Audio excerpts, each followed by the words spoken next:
Hello， 欢迎收看《Go Go 讲哈法》，我是敏华。大家知道玩什么可以活化头脑吗？头脑，答案是玩积木哦。今天要带大家看到一个非常厉害的积木达人，跟着我一起去看看喽。用积木打造的楼阁，不管是什么样的建筑，都好像真的一样。这样的积木一般做的都是西式楼房，但台湾有一位达人，他竟然可以用积木叠出台湾建筑。它是大黑白。特别的是，它的积木还有机关，像这一座百货公司，外观看起来就好像西门町的大楼，里头也很精致，连手扶梯都可以上下移动。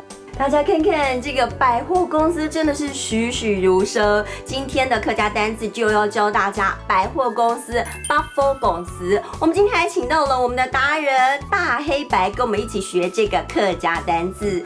百货公司、百货公司、百货公司要多念哦。大家都说玩积木可以活化头脑，但对他来说，玩积木是兴趣，也变成了职业。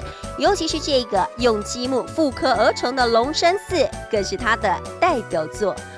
一开始我是做小街人，然后因为我很喜欢台湾的文化，然后我也做了一排老街这样子。然后后来因为要挑战，因为要办展览，然后挑战比较大座的，然后选择龙山寺。这座复刻版的龙山寺，每个细节都很讲究，不论是八角亭、香炉还是贡品，都上都美，创意无憾。本来他学的是视觉设计，但现在却成了积木达人。他说，只要接着梦想，就能实现。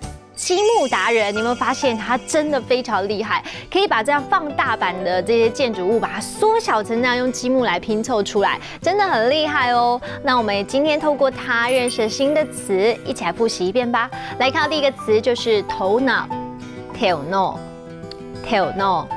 第二个呢就是百货公司，百货公司，百货公司。第三个来学到一整句话哦，来看到这句话就是。